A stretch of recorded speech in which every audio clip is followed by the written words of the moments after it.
Let's begin with a scene. Picture it in your mind. The date is October 10th, 2025. Right now, as you're listening to my voice, something truly colossal is hurtling through the blackness of our solar system. Somewhere in the vast expanse between the orbits of Mars and our own home, Earth, an object of immense size is racing at speeds that, frankly, shouldn't be possible for something of its scale. This cosmic traveler has a name, 3I Atlas. Officially, it's designated as only the third interstellar object humanity has ever detected crossing into our cosmic neighborhood.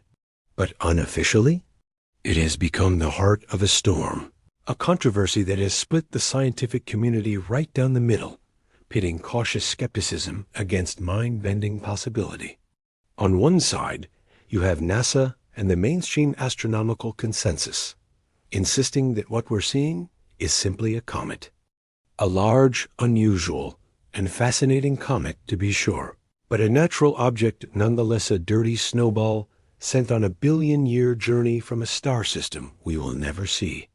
But on the other side, a growing chorus of distinguished researchers, led by none other than Harvard's own bold astrophysicist, Avi Loeb, are suggesting that we might be bearing witness to something far, far more extraordinary. What if, they ask, 3I Atlas isn't a comet at all? What if it's something else entirely? The story of this enigmatic visitor begins just a few months ago. On a clear night on July 1st, 2025, the Asteroid Terrestrial Impact Last Alert System Telescope, a vigilant sentinel perched in the high deserts of Chile, detected something new in the sky. At first, it was just another faint smudge of light, one of thousands of space rocks catalogued by the system. But as astronomers around the world began to track its movement and calculate its trajectory, a startling realization dawned on. This visitor wasn't one of ours. It didn't originate from the Kuiper Belt or the Oort cloud, the icy reservoirs of our own solar system. This object came from the deep, from the unfathomable abyss of interstellar space. Now, what makes 3I Atlas so captivating isn't just its exotic origin. It's the almost unbelievable series of coincidences that define its path through our celestial home. According to the meticulous calculations published by Avi Loeb's team at Harvard, the probability of an interstellar object naturally charting a course that aligns so perfectly with the orbital planes of Venus, Mars, and Jupiter is approximately 0.2%. Think about that for a moment. Just try to wrap your head around those odds. Out of all the infinite possible trajectories an object could take as it slices through our solar system, this one chose a path that brings it remarkably, almost intimately, close to our major planets. It's like trying to throw a dart, blindfolded, from another city, and not only hitting the bullseye, but doing so while the dartboard itself is spinning wildly. Could something so precise truly be an accident of cosmic billiards? The plot only thickens when you begin to examine the timing of its arrival.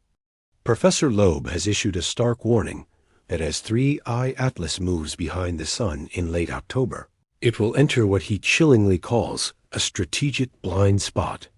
For several crucial, agonizing weeks, our ability to observe the object with our Earth-based and near-Earth telescopes will be severely, if not completely, limited. The sun's immense glare will effectively hide it from our view. And here is where the speculation reaches a fever pitch. If, and it is a monumental if 3I Atlas were some form of advanced alien technology, a probe or a scout ship sent on a mission of reconnaissance, could there be a more perfect moment to act? This period of solar concealment would be the ideal opportunity to deploy smaller probes, to conduct operations, or to gather data without any risk of detection from the prying eyes on Earth. This brings us to a critical window of time. Loeb's calculations point to the period between November 21st and December 5th as being particularly significant. This is the precise window when any theoretical deployments from 3I Atlas could reach their optimal positions relative to Earth for observation, or, for the more paranoid among us, for something else. Now, Before you dismiss this entire line of thinking as pure science fiction, let's pause and consider the hard evidence that is giving even the most hardened skeptics a moment of pause. First, there's the object's sheer mass. It is estimated to be over 33 billion tons. This makes it anomalously, almost impossibly, massive for a typical comet. Comets are fragile, porous structures of ice and dust. They aren't usually this hefty. Then there are its acceleration patterns. As it gets closer to the sun, it is speeding up, but not in a way that perfectly matches what we expect from simple outgassing. Outgassing is the process where frozen materials on a comet's surface turn directly into gas as they are heated by the sun, creating jets that act like tiny rocket thrusters. The push from these jets is usually predictable, but the acceleration of 3I Atlas has shown irregularities that don't quite fit the standard models. It's subtle, but it's a deviation that has astronomers scratching their heads. Perhaps most puzzling of all is what the Hubble Space Telescope saw when it captured the first detailed images of 3I Atlas. Instead of a classic comet tail trailing behind it, the images revealed something entirely unexpected. A teardrop-shaped cloud of dust that appeared to be leading the object. It's moving through space with its tail in front. This is not how comets are supposed to behave. A traditional comet tail is formed by solar wind and radiation pressure pushing material away from the sun, so it should always point away from our star. This bizarre, forward-facing cloud defies that simple explanation. What force is shaping this dust? What could possibly cause such a strange configuration? Of course, this isn't the first time we've had this debate. You might remember Oumuamua, the bizarre, cigar-shaped object that tumbled through our solar system back in 2017. That first interstellar visitor also exhibited strange acceleration without any visible outgassing, sparking years of heated scientific papers and debates that continue to this day. Was it a nitrogen iceberg? A new type of comet? Or, as Avi Loeb famously proposed, could it have been an artifact of an alien civilization? Then, in 2019, the second visitor, Borisov, arrived. Borisov looked and acted much more like a conventional comet, which seemed to settle the debate for many. But now we have 3I Atlas, this third visitor, which seems to combine the mysteries of Oumuamua with new and even more baffling puzzles of its own. It presents a constellation of anomalies that, taken together, paint a deeply intriguing picture. The latest observations have only added fresh layers to the enigma. On October 3, 2025, as 3I Atlas passed within a mere 30 million kilometers of Mars, two separate spacecraft from the European Space Agency, the Mars Express and the ExoMars, Trace Gas Orbiter, managed to capture some intriguing new data. The images they sent back show the object surrounded by what scientists are describing as an asymmetric halo, a glowing envelope of gas and dust with density variations that don't match the smooth, predictable coma of a typical comet. Some of the researchers studying these images have even claimed to see evidence of structured, non-random patterns within that dust cloud, while others insist these are most likely just artifacts of digital image processing. The very fact that such a debate is happening is telling. But the real bombshell came from the James Webb Space Telescope. Its powerful instruments conducted a detailed analysis of the object's chemical composition, and the results were staggering.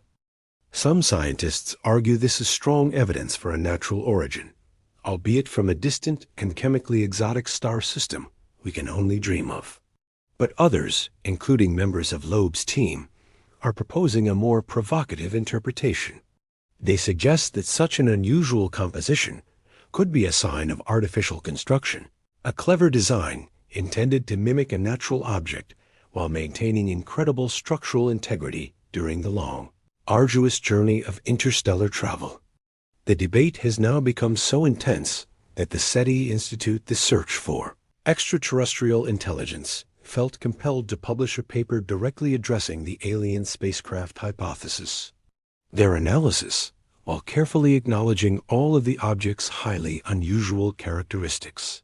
Ultimately concludes that extraordinary claims require extraordinary evidence. They correctly note that the object's strange behavior, while certainly unusual, still falls within the vast range of what exotic, undiscovered natural phenomena might be able to produce. And yet, even the sober SETI paper admits that there are aspects of 3I Atlas that remain genuinely, deeply puzzling. As we speak, this silent traveler continues its journey through our inner solar system, currently hidden from our view behind the blinding glare of the sun. But not for long. When it emerges in early November, every single major telescope on Earth and in space will be trained on it, waiting. The coming weeks could finally provide the answers we are all so desperately seeking. They could reveal whether we are simply witnessing a remarkable but perfectly natural cosmic coincidence, or whether we are on the verge of something that will fundamentally rewrite our understanding of our place in the universe. The simple fact that even the most conservative mainstream scientists are keeping an open mind about this tells you everything you need to know about how truly unusual this situation has become. Just for a moment, think about the implications. If 3I Atlas is artificial, it would mean that somewhere out there in our galaxy, perhaps from that mysterious thick disk region of the Milky Way, where scientists believe it originated, there exists a civilization capable of launching massive objects across the unimaginable distances between the stars. The trajectory calculations suggest this object has been traveling for millions, perhaps even billions of years. What kind of patience would that require? What kind of long-term planning, what kind of purpose would drive such a mission?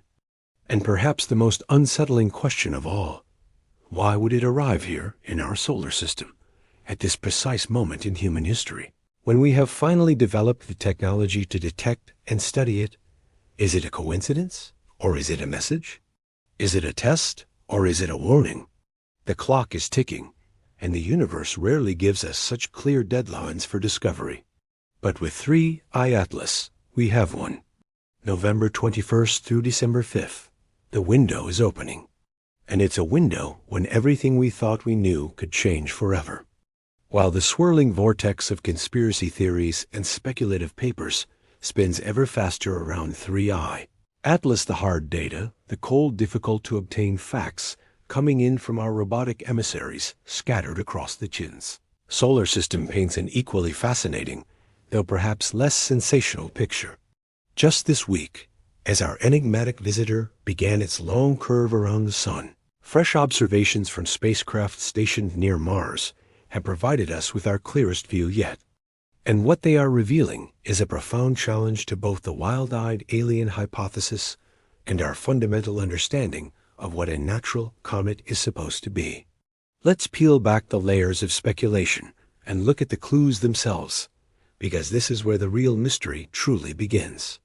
The European Space Agency released the latest images captured by their ExoMars Trace gas orbiter, taken on that pivotal date of October 3rd. To the untrained eye, the image is almost underwhelming. It shows 3I Atlas as a slightly fuzzy, indistinct white dot, slowly but surely moving against the infinite black backdrop of the star field. Now, that might not sound impressive, but I want you to consider the sheer technical marvel behind that simple dot. The cameras that took these images were designed with one purpose in mind: to photograph the Martian surface, the craters and canyons of the red planet, from just a few hundred kilometers away. To repurpose them, to push them to their absolute limits, to capture a relatively dim and distant object 30 million kilometers away, is an act of scientific brilliance and desperation.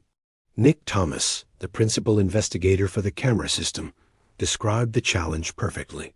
He said it was like trying to photograph a firefly with a telescope designed to study mountains. The fact that we can see it at all from that vantage point is a triumph. What makes these observations so incredibly valuable is their timing.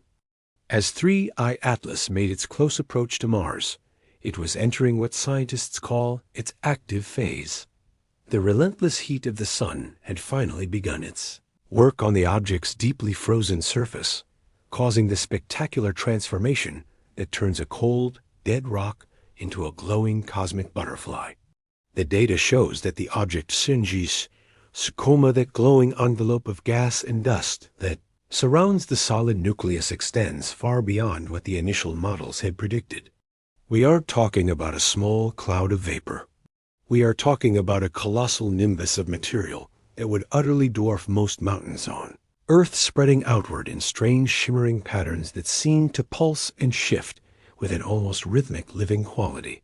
This is not a mission being undertaken by a single agency.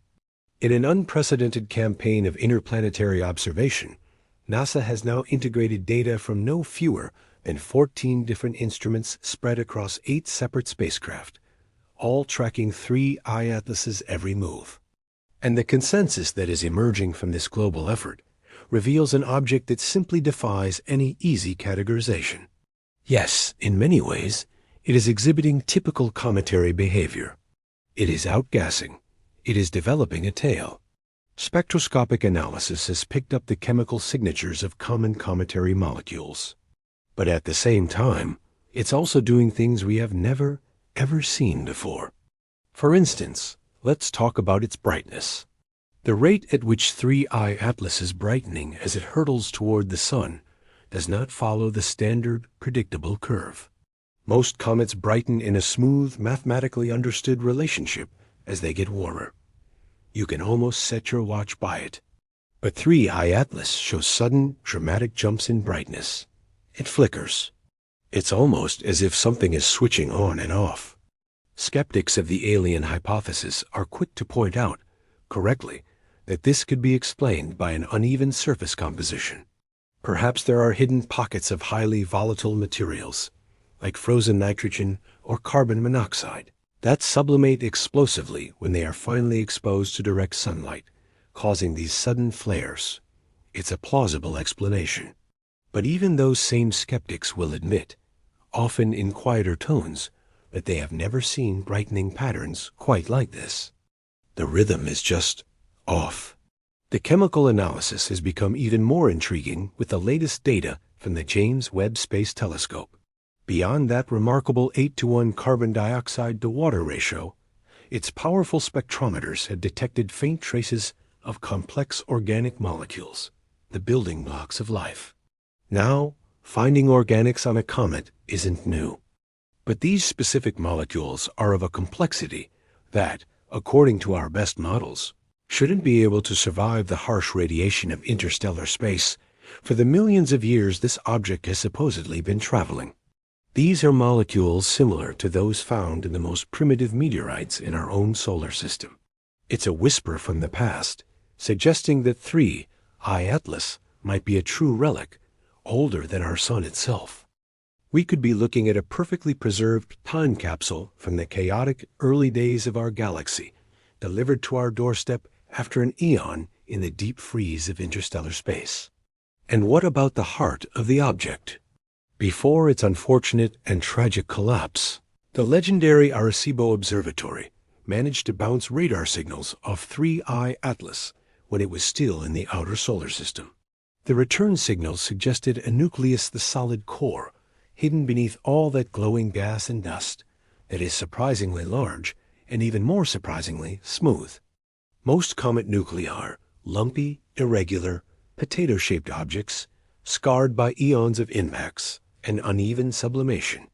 But the radar profile of 3I Atlas appears to be almost spherical, with a reflectivity pattern that some researchers have quietly described as being too perfect to be natural. Of course, the counter-argument is both simple and powerful. We have only studied 2 other interstellar objects up close. We simply haven't seen enough of them to know what natural even looks like for these cosmic nomads. Perhaps they are all perfect spheres. We just don't know. That November timeline, the one that has the conspiracy theorists so excited, does actually coincide with some perfectly legitimate and incredibly important scientific milestones. The European Space Agency's Jupiter Icy Moons Explorer, a mission known as JUICE, will attempt a series of detailed observations of 3I Atlas just after it makes its closest approach to the Sun. This is hugely significant because JUICE has a suite of instruments specifically designed to analyze the chemical composition of icy bodies. If 3I Atlas is going to give up its deepest secrets, this might be our best chance at uncovering them. Meanwhile, back on Earth, ground-based observatories are gearing up for what they are calling the viewing window of the century. When 3I Atlas emerges from behind the Sun in early November, it will be perfectly positioned for observation from the southern hemisphere. At the Very Large Telescope in Chile, the most powerful optical telescope array on the planet, astronomers have cleared the schedule for continuous, uninterrupted monitoring. They are planning to use a breathtaking technique called interferometry, which combines the light from multiple telescopes to achieve a resolution so fine that it could theoretically detect features as small as a few meters across on the object's surface, provided the atmospheric conditions are perfect. Imagine that. We might be able to see the surface of an object from another star system in detail. The scientific community is also watching closely for what doesn't happen. This is the crucial test. If 3I Atlas is truly just a natural, albeit highly unusual, comet, then it should begin to fade in a predictable manner after it passes perihelion, its closest point to the Sun. Its trajectory should remain stable, perfectly following the elegant laws of orbital mechanics without any unexplained course corrections. Any deviation from these predictions, any sign of a change in course, any unexpected burst of energy, any maneuver whatsoever, would immediately elevate this from a fascinating astronomical event to something potentially paradigm-shifting. There's one final detail that hasn't received much attention outside of scientific circles, but it's one that keeps the experts up at night: the object's rotation. 3I Atlas appears to be tumbling through space in a complex, non-principal axis pattern. This suggests it's experiencing forces beyond simple solar radiation pressure. Some scientists propose this could be due to asymmetric outgassing jets of vapor shooting out unevenly and causing the object to spin and wobble like an unbalanced top. But the rotation pattern shows a strange periodicity, a rhythm that seems almost artificial in its precision. It is rotating on 3 axes simultaneously, creating a complex wobble that repeats itself with stunning regularity every 17.3 hours. That is an oddly specific number for a supposedly random celestial body. The latest models from the Jet Propulsion Laboratory have added another twist. They suggest that 3I Atlas's path through our solar system, while rare, isn't quite as improbable as initially thought. When you factor in the subtle but persistent gravitational perturbations from galactic tides over millions of years, the chances of an interstellar object following this particular trajectory increase from a near impossible 0.2% to about 1.8%. Still incredibly unlikely, but not outside the realm of possibility. Yet this very same, more sophisticated modeling reveals something else that is deeply interesting. The object appears to have undergone a slight, almost imperceptible course correction sometime in the last few thousand years, before it entered our solar system. The natural explanation? It must have had a close encounter with an unseen massive object out in the interstellar dark. The alternative explanation? Well, that is where imagination takes over. What keeps even the most skeptical scientists truly intrigued is the sheer number of anomalies. Any single oddity could be explained away as a statistical fluke or a gap in our knowledge. But 3I Atlas presents us with a whole constellation of mysteries, all in one package. It is too massive, its core is too smooth, its rotation is too precise, its chemistry is too exotic, and it is following a path that is just too convenient. As one researcher put it to me, strictly off the record, if you were trying to design an object that would make scientists question everything they know, while still maintaining plausible deniability as a natural phenomenon, you couldn't do much better than 3I Atlas. The next few weeks will be crucial. As this cosmic enigma swings around our sun, and begins its long journey back out into the void, we will have our best opportunity to solve these profound mysteries. Every major space agency on the planet has its instruments trained on this one spot in the sky. If it's going to surprise us, if there is any truth at all to the more exotic theories, we should know very, very soon. A universe rarely gives us such clear deadlines for discovery, but with 3i Atlas, we have one. November 21st through December 5th. The window when everything could change is about to open. As the drama of 3i Atlas continues to unfold, holding our collective breath as we wait for it to emerge from behind the sun, another, much quieter revolution has been reshaping our understanding of the cosmos. While our attention has been fixed on this single mysterious visitor to our own cosmic shores, a different story has been written across the galaxy, a story told not by one object, but by thousands. Just last month, with little fanfare, NASA confirmed a breathtaking milestone. Humanity has now officially discovered 6,000 planets orbiting other stars. Let that number sink in. 6,000 new worlds. 6,000 entire solar systems, each potentially as complex, as varied, and as beautiful as our own. And buried deep within that quiet, almost routine announcement was a detail that should send a shiver down the spine of every single person on this planet. At least 47 of these newly confirmed worlds sit squarely in what scientists call the habitable zone, the gentle temperate region around a star, where conditions are just right for liquid water to exist on a planet's surface. The 6,000th planet itself, a hot Jupiter orbiting a star 400 light-years away, wasn't particularly remarkable. But what it represents is staggering. Just 30 years ago, in 1995, we confirmed the very first exoplanet around a sun-like star, a world called 51 Pegasi b. Before that, the number of known planets outside our solar system was exactly 0. Now we are finding them so fast that individual discoveries barely make the news unless they are especially spectacularly weird. And believe me, some of the worlds we are finding are weirder than any science fiction writer ever dared to dream. Just imagine, for a moment, standing on the surface of a world like WASP-76b. This is a planet where it literally rains liquid iron.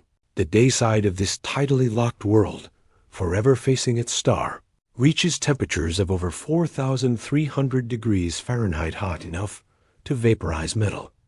That iron vapor is then carried by 1,000-mile-per-hour winds to the cooler night side, where it condenses and falls from the sky as metallic rain. Or picture a world like 525b, a planet discovered just this year that is covered in vast, continent-sized oceans of molten lava, with clouds that might be made of vaporized rock. These aren't just abstract concepts anymore. They are real places, existing right now, orbiting distant suns in our own galactic neighborhood. But as thrilling as these hellish worlds are, the truly exciting developments are happening with the smaller, rockier planets, the ones that might actually look and feel a little bit like home. Our transiting exoplanet survey satellite, the TESS mission, has been a game-changer, finding thousands of these Earth-sized worlds. Unlike the Kepler mission, which stared intently at one small patch of sky for years, TESS scans almost the entire sky, focusing on the stars closest to us. This means the planets it discovers are much easier to study with follow-up observations. Just last week, researchers announced the discovery of a world called LP8909b, a super-Earth just 22 light-years away. What is so remarkable about this planet isn't just its size, roughly 1.5 times the radius of Earth, but the fact that it's orbiting in the habitable zone of a tiny, cool red dwarf star. Why does that matter? Because red dwarfs make up 75% of all the stars in our galaxy. If planets around these common, long-lived stars can support life, then the universe might not just have life. It might be absolutely teeming with it. The James Webb Space Telescope has already begun analyzing this very planet's atmosphere, hunting for the telltale chemical fingerprints of life, what we call biosignatures.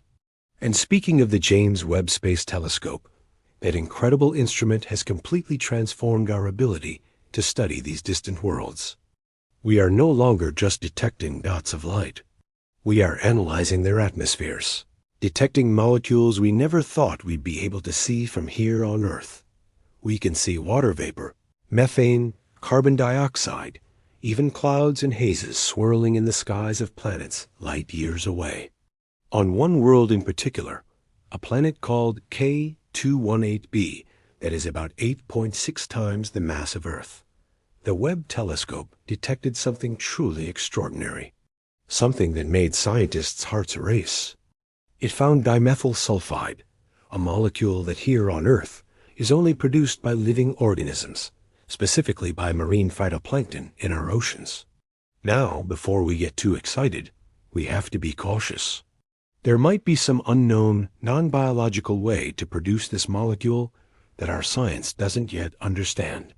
But this is exactly the kind of tantalizing, almost too good to be true discovery that we have been searching for. The sheer variety of planetary systems we're rediscovering is forcing us to completely rewrite our theories of how planets are even born. We found hot Jupiters, massive gas giants orbiting closer to their stars than Mercury is to our Sun.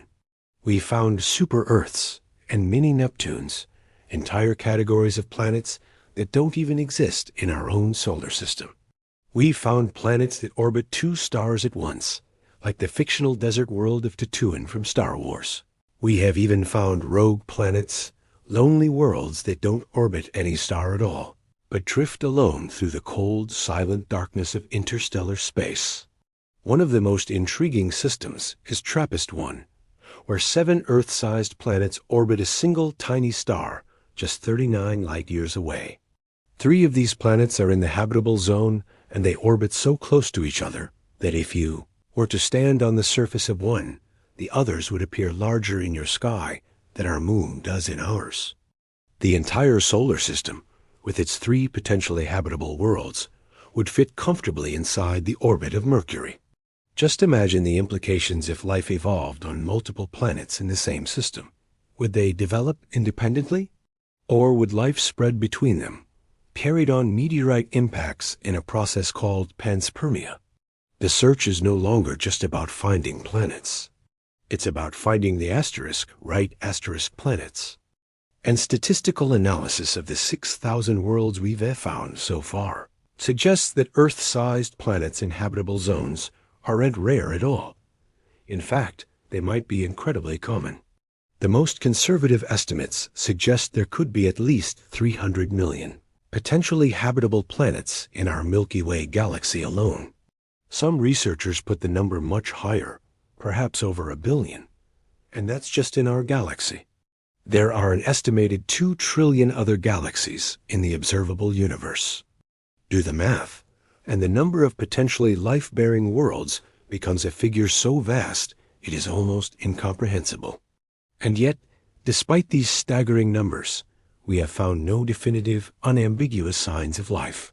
This is the heart of the great cosmic mystery known as the Fermi paradox. If the universe is so crowded with planets, if life should be common, then where is everybody? Some scientists argue we're just looking in the wrong places, or with the wrong methods. Others suggest that while simple life might be common, intelligent life might be vanishingly rare. Or perhaps, and this brings us right back to our mysterious visitor, 3I Atlas, perhaps they're already here, and we're only just now, in this generation, beginning to recognize the signs. Doesn't the timing of all this feel significant? Just as our own technology is reaching a point where we can detect and study other worlds, just as we are finally realizing how common potentially habitable planets are, we receive our 3rd confirmed interstellar visitor in just 8 years. Is this all just one grand coincidence? Or is there something about a civilization reaching this particular level of technological sophistication that attracts attention? Some have suggested that our own radio emissions, which have been leaking out into space for over a century, might be acting as an unintentional beacon, announcing our presence to anyone with sufficiently advanced detection equipment. The coming decade promises even more revolutionary discoveries. The Nancy Grace Roman Space Telescope, set to launch in 2027, will find thousands more exoplanets, potentially including some that are almost exact twins of Earth. And the European Extremely Large Telescope, currently under construction in Chile, will have a mirror so vast it might have the resolution to see the continents and oceans on nearby exoplanets directly. Think about that. Within your lifetime, we might not just no asterisk that life exists elsewhere. We might be able to see it asterisk. We could watch alien weather patterns, observe seasonal changes on distant worlds, and maybe, just maybe, detect the faint glow of alien cities on the night side of a planet orbiting another star. The 6,000 planets we've discovered so far are just the beginning. They are the first drops of water from an ocean we are only just beginning to comprehend. And the most tantalizing question of all remains, on how many of those worlds is someone looking back at us, wondering if they too are alone? While our telescopes and spacecraft turn their gaze outward to the mysteries between the stars, here on Earth, another revolution is unfolding, not in the vastness of space, but in the impossibly small, ghostly realm of the quantum. 2025 will be remembered by history as the year quantum computing stopped being a distant academic promise and started becoming a tangible, world-altering reality. This isn't just my opinion. The United Nations didn't randomly declare this the International Year of Quantum Science and Technology. They did it because we are standing at a critical inflection point in human history. Just this week, the Nobel Prize in Physics was awarded to 3 of the field's great pioneers. And if you think that's just academic backpatting, think again. The quantum computing market is now projected to explode into a $450 billion industry by 2040. Titans like Google, IBM, and Microsoft, alongside dozens of brilliant and agile startups, are locked in a technological race that makes the original space race of the 20th century look like a leisurely Sunday drive. So, what just happened that has everyone from Wall Street financiers to Pentagon generals paying such close attention? Let me paint you a picture. For 25 long years, the entire field of quantum computing has been plagued by a fundamental problem. Scientists at Kyoto University have finally cracked it. They figured out how to reliably identify and measure something called the wee state of quantum entanglement. Now, I know that sounds like incomprehensible technical gibberish, but imagine trying to build a classical computer without first understanding how electricity actually flows through a circuit. That is essentially what we were doing with quantum computers until now. We were building these incredible machines without fully grasping the language they speak. This breakthrough is like we finally found the Rosetta Stone for the quantum realm. To understand why this is such a monumental leap, you have to grasp the magic at the heart of a quantum computer. Your laptop, your phone, they all process information using bits, which are tiny switches that can either be a 0 or a 1. It's a binary, black and white world. But quantum computers use quantum bits, or qubits, which operate on the surreal principles of quantum mechanics. A qubit can be a 0, a 1, or, and this is the part that bends the mind, it can be both a 0 and a 1 at the exact same time. It's a state of pure potential called superposition, and it allows a quantum computer to explore millions upon millions of possibilities simultaneously. Imagine you're trying to find one specific grain of sand on an entire beach. A classical computer would have to check each grain, one by one, in a process that could take centuries. A quantum computer, in essence, could check all of them at once. But here is where 2025 truly became special. For years, the Achilles heel of quantum computing was that qubits are unbelievably fragile. The slightest vibration, the tiniest fluctuation in temperature, even a stray cosmic ray from a distant supernova could cause them to decohere and produce errors, turning a brilliant computation into useless noise. But just this year, IBM announced they have finally achieved error rates below the critical threshold needed for practical, fault-tolerant quantum computing. Their new system uses a complex process called quantum error correction to find and fix these mistakes faster than they can occur. It's like trying to write a letter while someone is constantly bumping your arm. For the first time, we now have a way to automatically correct the scribbles before they can ruin the message. This is the moment these machines started to become reliable, and the real-world applications are no longer theoretical. They are already starting to emerge. The investment bank Goldman Sachs is now using quantum algorithms to optimize its complex trading strategies, a move that could potentially save them billions in transaction costs. A startup called Quantum Computing, Inc. just landed a contract with NASA to use their quantum computers to do something amazing: remove the noise of sunlight from delicate satellite data. This could revolutionize our ability to monitor climate change and track weather patterns from space with unprecedented accuracy. Perhaps most remarkably, researchers at MIT used a quantum computer to perfectly simulate a molecule that classical supercomputers have been trying and failing to model for decades. Why is this one molecule so important? Because it could be the key to developing room temperature superconductors, a holy grail of physics that could transform everything from our power grids to transportation, enabling technologies like lossless power lines and magnetically levitating trains. The breakthroughs are coming so fast, it's almost hard to keep up. Amazon Web Services just introduced a new chip called the Ocelot, which reduces the cost of that crucial quantum error correction by 90%. Think about that. In a single innovation, they made practical quantum computing 10 times more affordable and accessible. The chip uses something called cat qubits, whimsically named after Stinger's famous thought experiment. These qubits are naturally more resistant to certain types of errors, acting like a self-correcting spell checker built directly into the quantum information itself. Meanwhile, a company called Rigetti Computing just achieved an incredible 99.5% fidelity for their 2-qubit gates. In human terms, that means their quantum computer can perform its basic operations with less than 0.5% error rate. It's like going from a car that breaks down every 10 meters to one that can drive clear across the country without a single problem. The implications for artificial intelligence are simply staggering.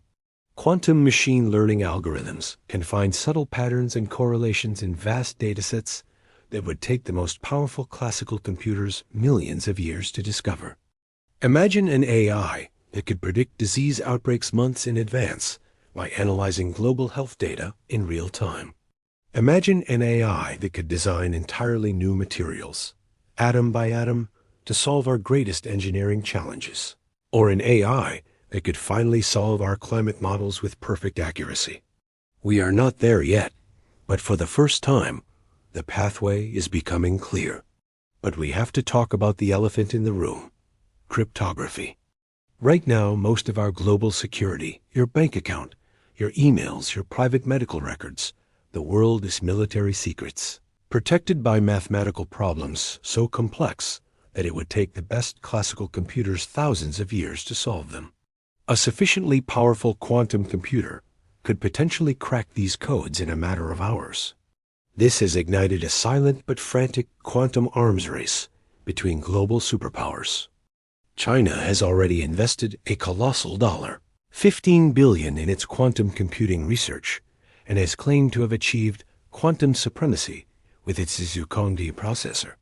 The United States, in response, has passed sweeping legislation to accelerate its own quantum research and, crucially, to prevent advanced quantum technology from being exported to rival nations. The winner of this race could gain an overwhelming, perhaps insurmountable, technological and strategic advantage. The most profound implication of this revolution, however, might be for our understanding of reality itself. Quantum computers don't work because of some clever engineering trick. They work because quantum mechanics, the strange counterintuitive theory that governs the subatomic world, is asterisk real asterisk. Every single successful quantum computation is another piece of definitive proof that particles really can be in multiple states simultaneously. That entanglement really does allow for an instantaneous connection across any distance, and that the universe operates on fundamental principles that defy our everyday intuition. As we build more powerful quantum computers, we aren't just creating better tools. We are building laboratories that allow us to explore the very nature of existence. And here is a thought that keeps physicists up at night. If quantum computers can, in principle, simulate any physical system, and if the universe itself operates on quantum principles, then a sufficiently powerful quantum computer could, theoretically, simulate an entire universe. We could be approaching the technological capability to create simulated realities that are completely indistinguishable from our own. And if we can do that, it begs the ultimate, dizzying question. How do we know we're not already living in one? The quantum revolution isn't just about building faster computers. It's about building machines that force us to confront the deepest questions of what it means to exist. This past February, in a sprawling laboratory complex in the French countryside, something truly extraordinary happened. And yet, outside the close-knit community of plasma physicists, it barely made a headline.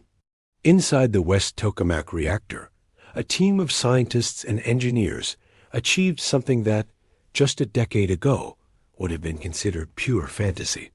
For 1,337 seconds, that's 22 minutes and 17 seconds, they sustained a swirling, magnetically confined plasma at a blistering 50 million degrees Celsius. To give you some perspective, the core of our own sun, the engine of our solar system, burns at a mere 15 million degrees. We, a fledgling technological species on a tiny rocky planet, created conditions more than 3 times hotter than the center of a star and held them stable for nearly half an hour. If that fact doesn't give you goosebumps, you might not fully grasp the monumental significance of what just happened. We are knocking on the door of the gods. We are not talking about some far-off, futuristic dream anymore. We are talking about the dawn of the fusion age. Private fusion companies, backed by some of the wealthiest and most forward-thinking investors in the world, are now literally betting billions of dollars that they will achieve commercial, grid-scale fusion energy within this decade. A company called Commonwealth Fusion Systems, a spin-off from MIT, has already raised over $2 billion and has publicly stated its plan to be putting power on the grid by the early 2030s. They are so confident, so sure of their technology, that they've already signed a formal agreement with Dominion Energy, a major American utility company, to build a prototype commercial power plant in Virginia. This isn't just speculative venture capital anymore. This is a major conservative utility company actively preparing for a future powered by fusion. So, what changed? What was the breakthrough that suddenly transformed fusion energy from a 70-year-long science experiment into a sprint toward commercial reality? The secret sauce, the game-changing ingredient, is a remarkable new technology called high-temperature superconducting magnets. These aren't your grandfather's electromagnets. These are ribbons of ceramic material spray-coated onto durable steel tape and then wound into massive coils, capable of generating magnetic fields so powerful they could lift a car from across a parking lot. Commonwealth Fusion Systems figured out how to manufacture and deploy these magnets on a massive scale, allowing them to build reactors that are smaller, cheaper, and far more powerful than the government-funded designs of the past. Their spark reactor, currently under construction, will be the first fusion device in history designed from the ground to produce a net energy, gained to put out more power than it takes to run it. But let me tell you about the real game changer, the intellectual breakthrough that happened this year that could accelerate everything. For 70 years, fusion scientists have been wrestling with a stubborn puzzle related to particle confinement, how to keep the superhot plasma from leaking out of its magnetic bottle. At the University of Texas, scientists finally cracked it. They discovered a way to predict and prevent these particle leaks using the elegant language of symmetry theory, instead of relying on brute force supercomputer calculations. It's like they spent decades trying to solve a complex maze by testing every single possible path, and then they suddenly found a secret passage that takes them straight to the end. This single breakthrough could make designing fusion reactors 10 times faster and shave years off the development timelines for everyone in the field.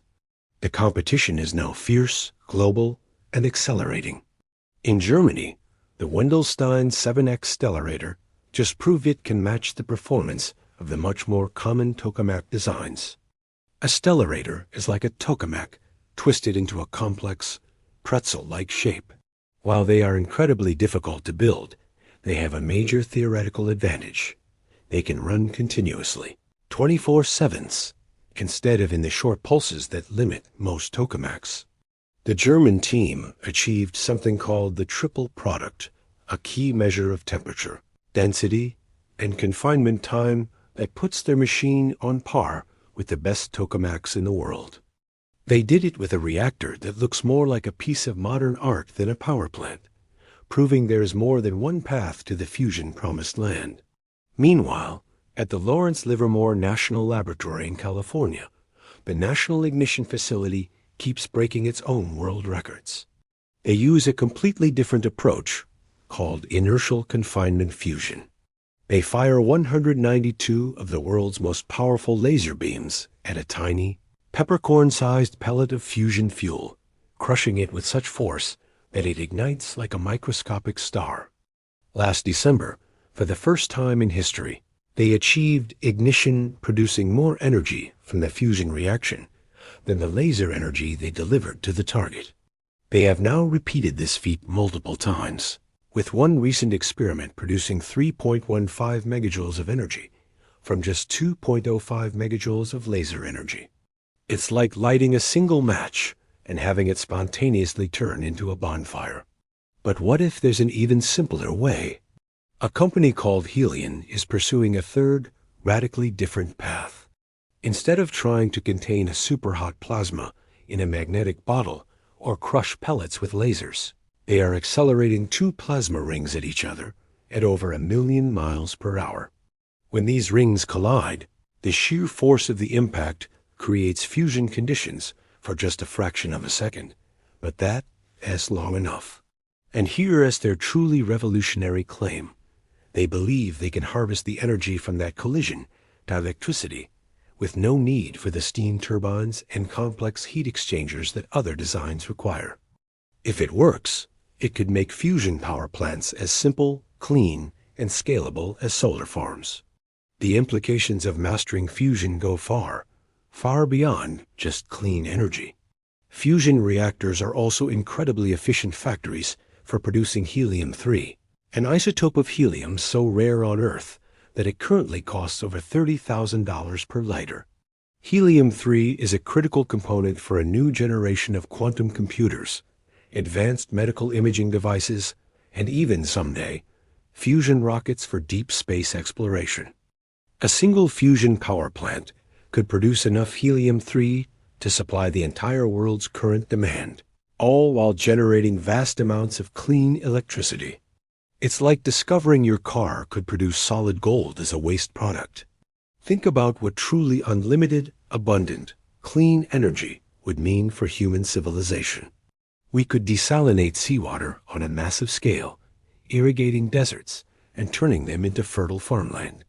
We could pull carbon dioxide directly from the atmosphere and turn it back into fuel, effectively reversing climate change. We could power massive vertical farms that could produce food for entire cities, anywhere in the world, regardless of the climate. We could manufacture steel, cement, and aluminum with zero carbon emissions. Every single energy-intensive process that currently relies on fossil fuels could be replaced. The entire global economy, the very structure of our society, could be rebuilt around this new reality of energy abundance. The fuel for fusion is almost laughably common. Deuterium, one of the key ingredients, can be easily extracted from ordinary seawater, and there is enough of it in our oceans to power humanity for literally billions of years. Tritium, the other ingredient, can be bred from lithium, an element that is common in the Earth's crust. A single fusion power plant, the size of a conventional coal plant, could power a city of 1 million people using just a few kilograms of fuel per day.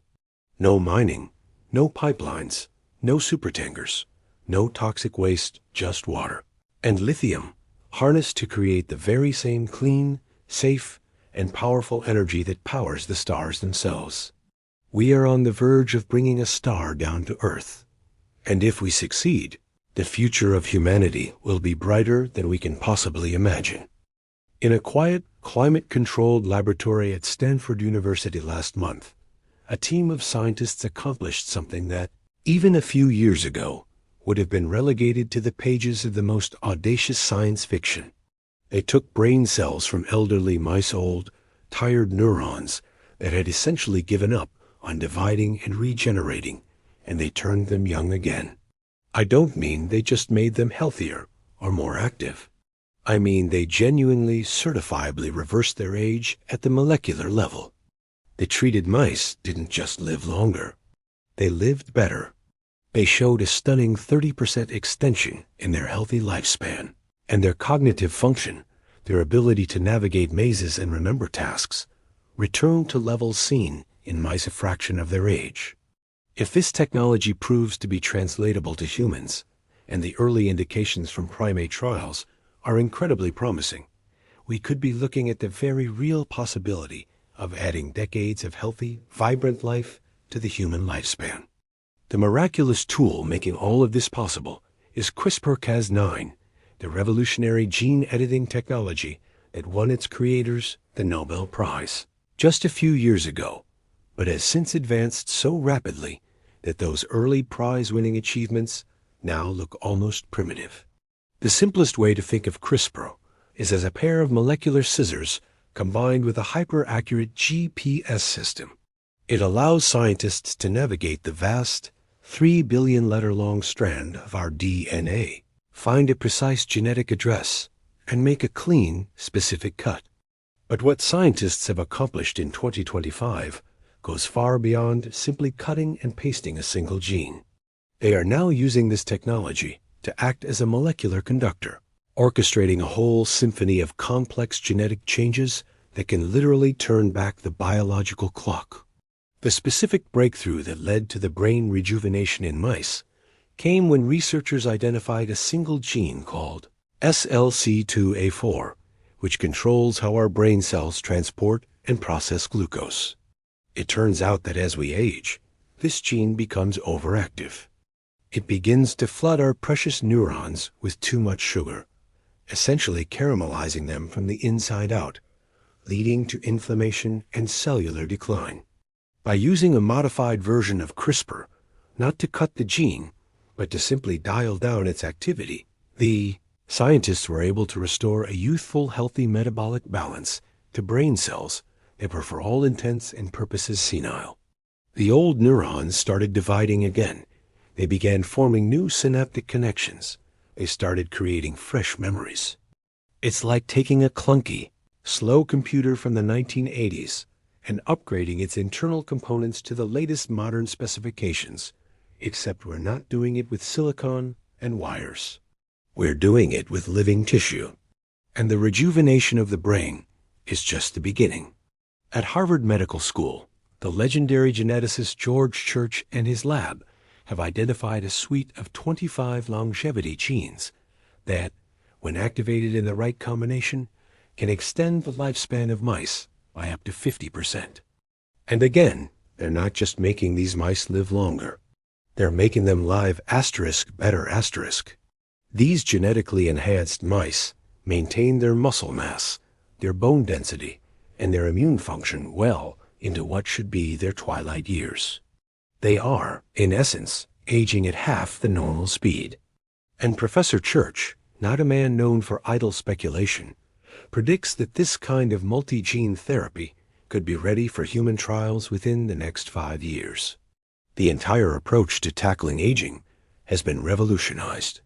For decades, Medicine has been trying to fix the thousands of individual things that go wrong as we get older: heart disease, cancer, arthritis, dementia.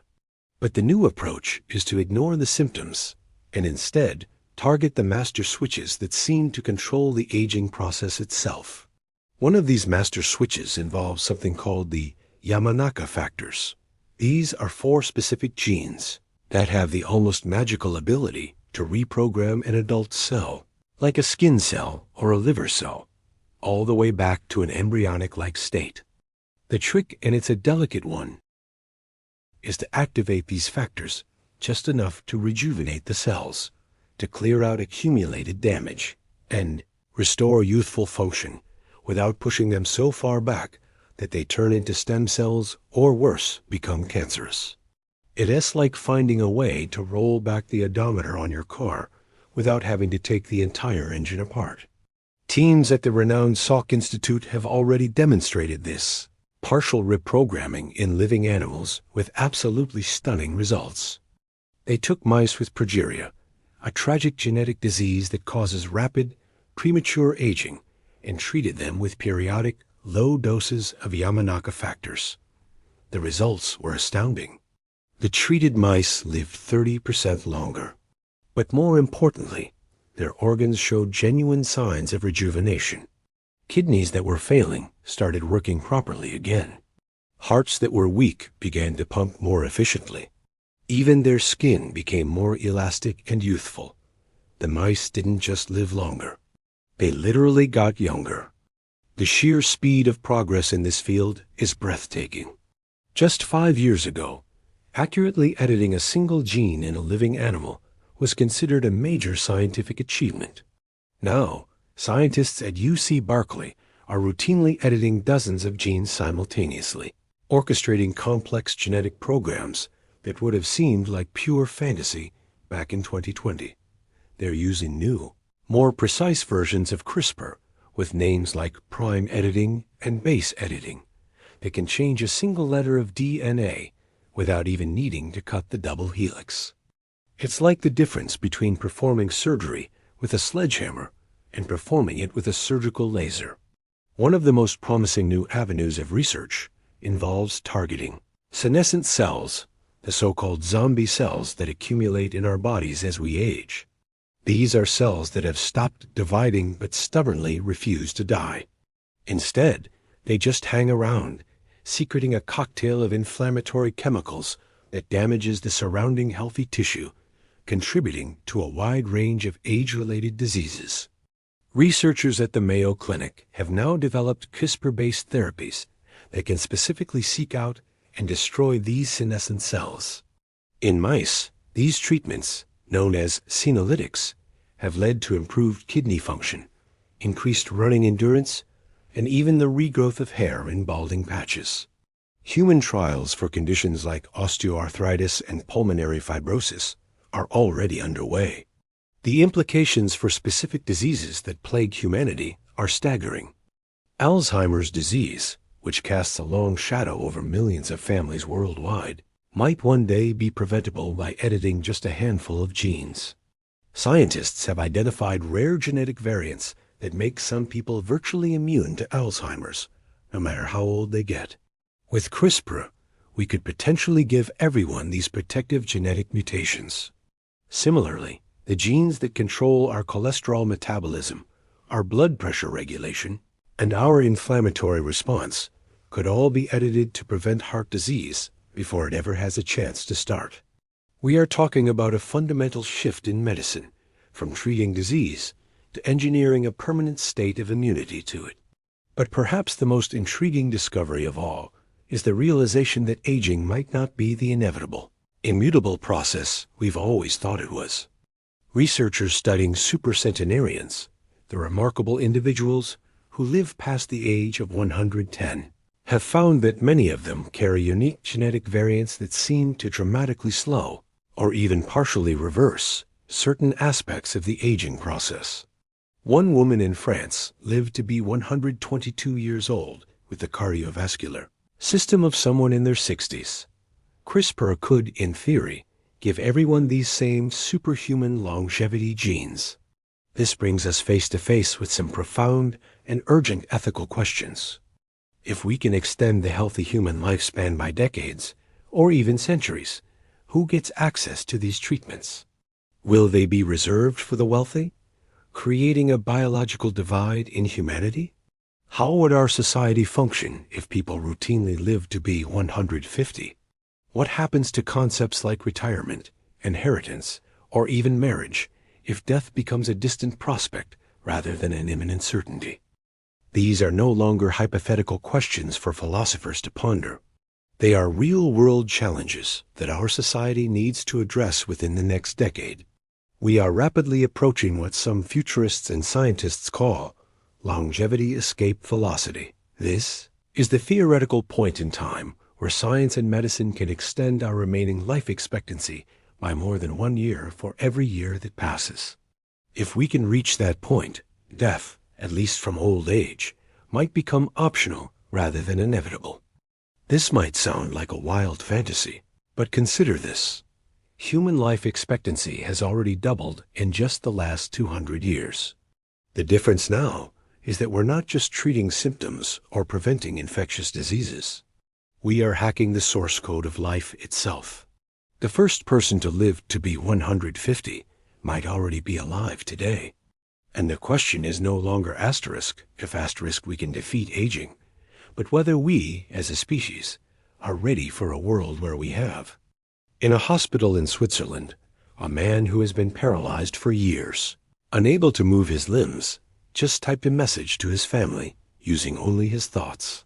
He did it at a speed of 90 characters per minute, nearly as fast as a teenager texting on a smartphone.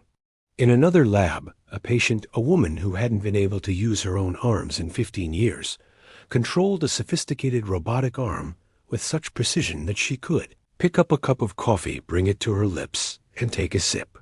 These are not feel-good stories from some distant, imagined future. These events are happening right now, in 2025, and they are just the opening salvos of a revolution that will fundamentally alter our relationship with technology, with our own bodies, and with the very nature of what it means to be human. A company called Precision Neuroscience, founded by a group of brilliant executives who departed from Elon Musk's Neuralink, just published the results from their first human trials, and the data has sent a shockwave through the entire neuroscience community. Their device, the Layer 7 cortical interface, is a flexible electrode array, a film thinner than a single human hair that doesn't penetrate the brain, but sits gently on its surface, reading the faint electrical signals from thousands of neurons simultaneously. Unlike previous brain implants that required invasive, high-risk surgery, literally drilling a hole through the skull, this new device can be inserted through a tiny slit, smaller than a grain of rice. The entire procedure can take less than 20 minutes, and just as importantly, the implant can be removed just as easily, leaving the brain unharmed. But what makes this breakthrough so truly remarkable isn't just the elegance of the technology. It's what that technology has begun to reveal about the deepest mystery of all, consciousness itself. When the researchers at Precision Neuroscience began to analyze the torrent of neural signals coming from these new high-density implants, they discovered something that challenges a century of established scientific thought about how consciousness works. It appears that the brain doesn't simply generate consciousness in the way a computer, as processor, generates calculations.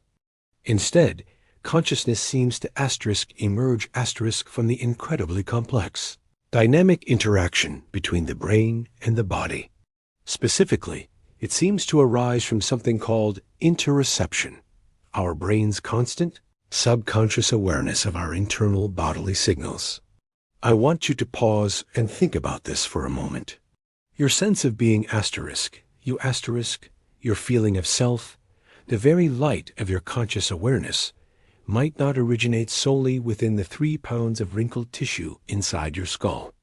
New research from the University of Sussex is corroborating this, showing that our conscious experience begins with how the brain interprets the constant stream of signals coming from your heart, your gut, your lungs, as you breathe, even the temperature of your skin. The brain is a prediction machine. It is constantly making predictions about what these internal signals should be. And according to this new theory, when the reality of the incoming signals doesn't quite match the brain's prediction, consciousness emerges from that mismatch, from that prediction error. It's as if consciousness is the universe's ultimate error correction mechanism, the process by which a biological system becomes aware of the difference between what it expects and what is asterisk. This radical new understanding is already changing how we treat disorders of consciousness. For years, patients in so-called vegetative states, showing no outward behavioral signs of awareness, were often considered lost to us. But when these patients were connected to these new, highly sensitive brain-computer interfaces, something extraordinary happened. It turned out that many of them were actually fully conscious, trapped inside bodies that simply could not respond. Using these interfaces, they could begin to answer yes or no questions by focusing their thoughts, express preferences, and even communicate with their loved ones for the first time in years. In one case, a patient who had been completely unresponsive for 7 years used the interface to tell his family that he wasn't in pain and that he wanted to keep living. Another patient simply asked to listen to his favorite band, Tool. The potential implications for mental health are equally profound. Conditions like depression, anxiety, and PTSD all involve disruptive, looping patterns of brain activity that we can now see, measure, and potentially correct in real time. Researchers at Johns Hopkins University are using brain-computer interfaces to detect the subtle neural signatures of a depressive episode asterisk before asterisk the patient even consciously realizes they were sliding into it. The system can then provide a tiny, imperceptible pulse of electrical stimulation to specific brain regions, nudging the neural activity back into a healthy pattern and preventing the depression from ever taking hold. It's like having a pacemaker, not for your heart, but for your mood. The technology is advancing so rapidly that we are already moving beyond purely medical applications. At the University of California, researchers have created a functional brain-to-brain interface that allowed 3 people to play a collaborative game of Tetris using only their thoughts. One person could see the game screen, while the other 2 could only see the falling blocks. They had to mentally coordinate their thoughts, to think the commands to rotate and place the pieces correctly. They achieved an astonishing 85% success rate, proving, for the first time, that we can create a functional, real-time telepathic link between human minds. Of course, this raises both exciting and deeply concerning questions, especially in the realm of military applications. DARPA, the Pentagon's advanced research agency, is actively developing neural interfaces that would allow a single soldier to control a whole swarm of drones with their thoughts alone, or to communicate silently and instantly with their squad on the battlefield.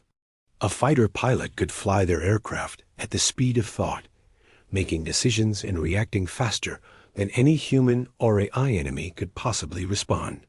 But this also opens a terrifying Pandora's box.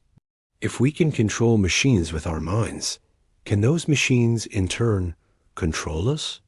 Could an enemy, in some future conflict, hack into a soldier's brain interface and turn them against their own forces? Commercial applications are coming faster than anyone expected. Meta is developing non-invasive brain interfaces that can accurately detect the words you are saying inside your head before you ever speak them aloud. Imagine composing a text message without ever touching your phone, or having your thoughts translated directly into any language in real time. Apple has already filed patents for brain interfaces that could let you control your entire digital life, your music, your lights, your communications, with nothing more than a thought. We are rapidly approaching a world where the boundary between the human mind and the machine doesn't just blur. It completely dissolves.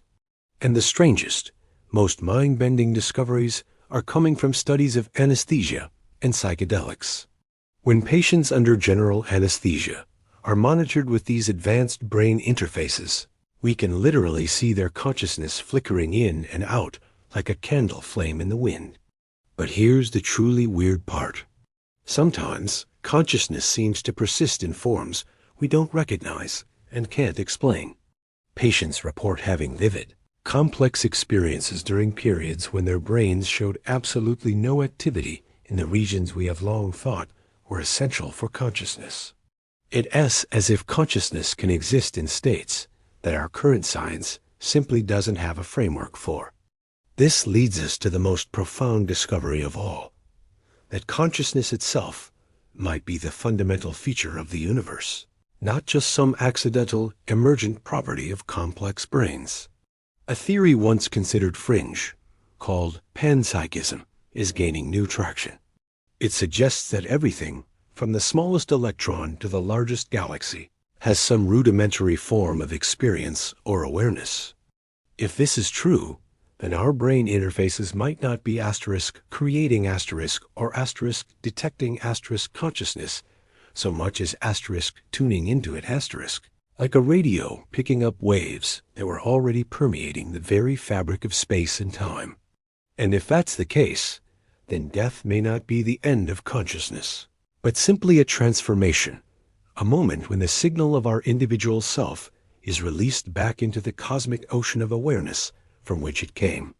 I'm going to tell you something that might be unsettling. Right now, as you are listening to my voice, your brain is lying to you. I don't mean that in some metaphorical, philosophical sense. I mean it is literally actively creating false memories, altering your perception of reality, and rewriting your past experiences in real time, all without your conscious permission.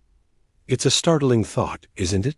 Scientists at McGill University just published a landmark study showing that the insidious psychological manipulation technique known as gaslighting actually works, because our brains are fundamentally designed to be reprogrammed by social input.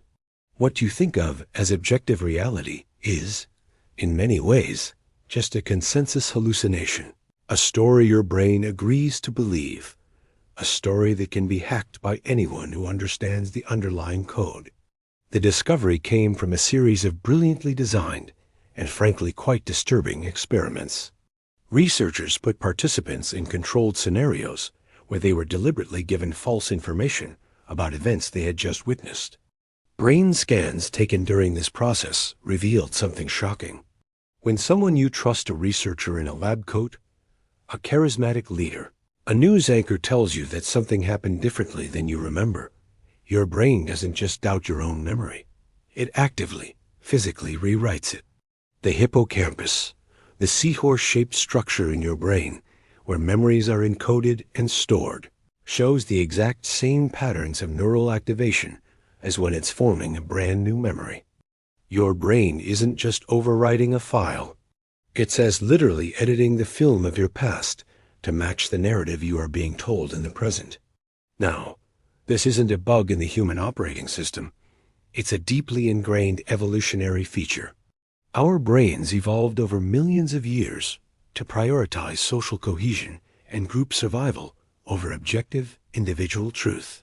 For most of human history, being cast out from your tribe meant almost certain death.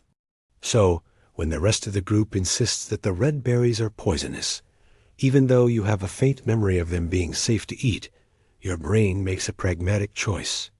It updates your memory to match the group consensus, because believing the wrong thing is far more dangerous than misremembering the color of a berry. In 2025, however, this ancient survival mechanism is being exploited on an industrial scale by social media, algorithms, political propaganda, and sophisticated marketing campaigns that can literally change your memories of products you've used and experiences you've had. But here is where the story takes a turn into truly weird territory. Researchers at UC San Francisco have discovered that our memories aren't just susceptible to social manipulation. They can be completely fabricated from scratch, using a revolutionary technique called optogenetics, which allows them to stimulate individual neurons with tiny pulses of light. Scientists can now implant entirely false memories directly into the brains of mice. The mice genuinely remember events that never actually happened. They will show the same fear responses, the same avoidance behaviors, and the same neural patterns as if the traumatic event were completely real. For obvious ethical reasons, human trials are completely off limits. But all of our research suggests that the underlying neural mechanisms for memory formation are virtually identical in human brains. And it gets even more disturbing. A study released just last week showed that a diet high in processed fats and sugars, a diet eerily similar to what many people in the Western world eat every single day, can begin to hijack and disrupt your memory systems in as little as 4 days. Scientists fed mice a diet of high-fat junk food and watched, in real time, as their hippocampal neurons became inflamed and hyperactive.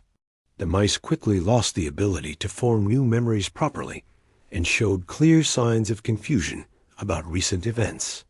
When the researchers restored normal glucose levels in the brain, the neurons calmed down and normal memory function returned.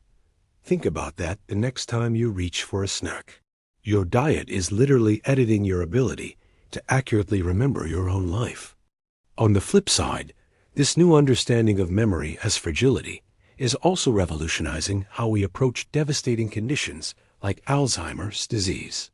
We used to think of memory loss and dementia as being like files being permanently deleted from a computer hard drive. Once they were gone forever.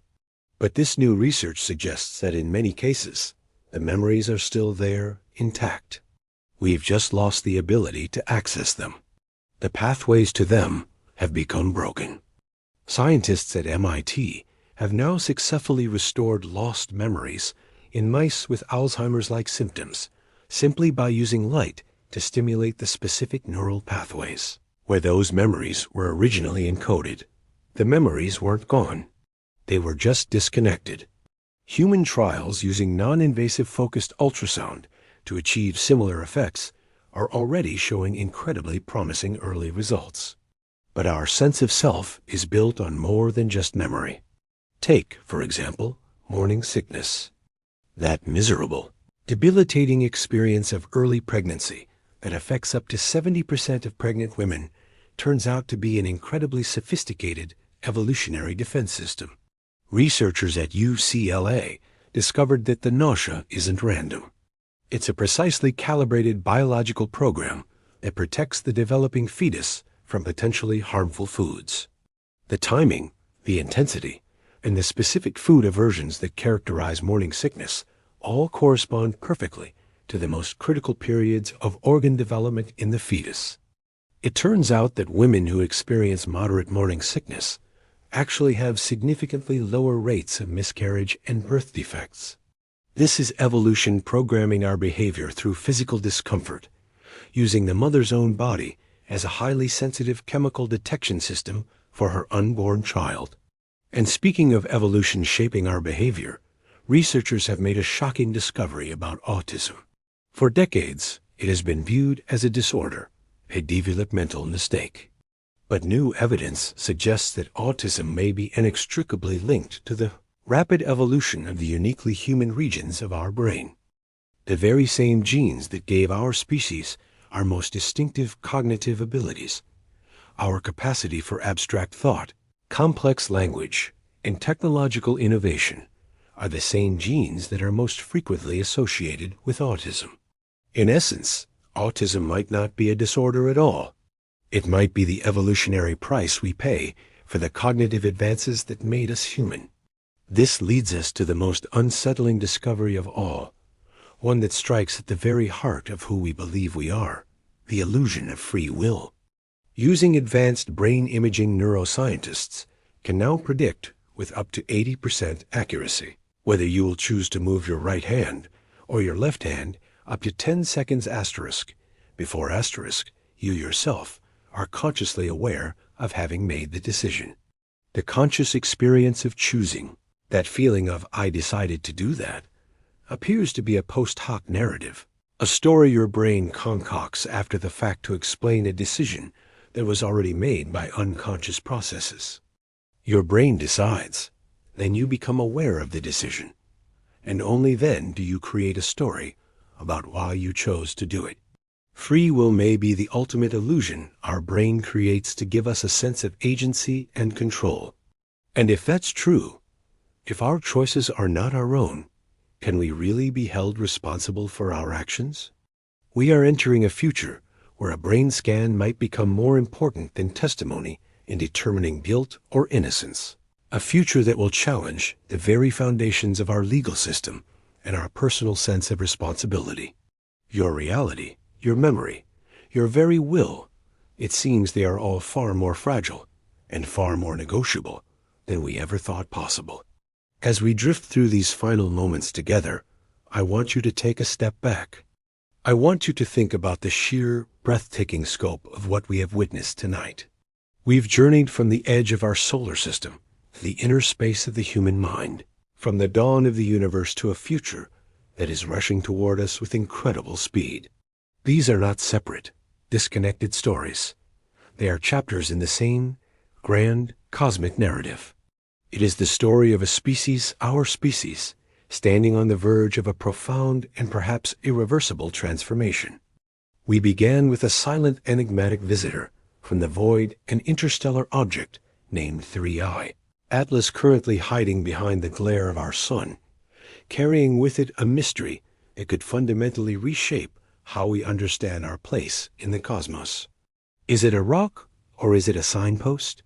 We then flew in our imaginations to the 6,000 new worlds we've discovered orbiting distant stars each one. A tantalizing mystery, a potential home for life, reminding us that the universe is far grander and more crowded than we ever dared to believe.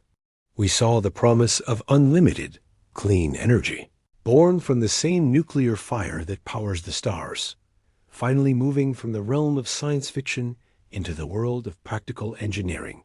We witnessed the dawn of our ability to edit our own genetic code, to seize control of our biology, to reverse the ancient scourge of aging itself, and rewrite the very definition of a human lifespan.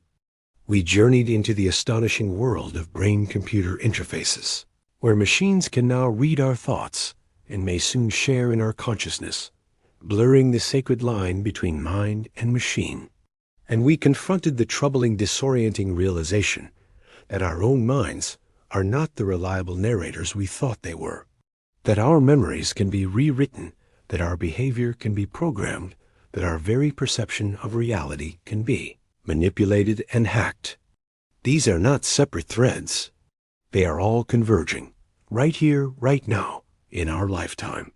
We are standing at a threshold, a doorway between what humanity was and what we might become.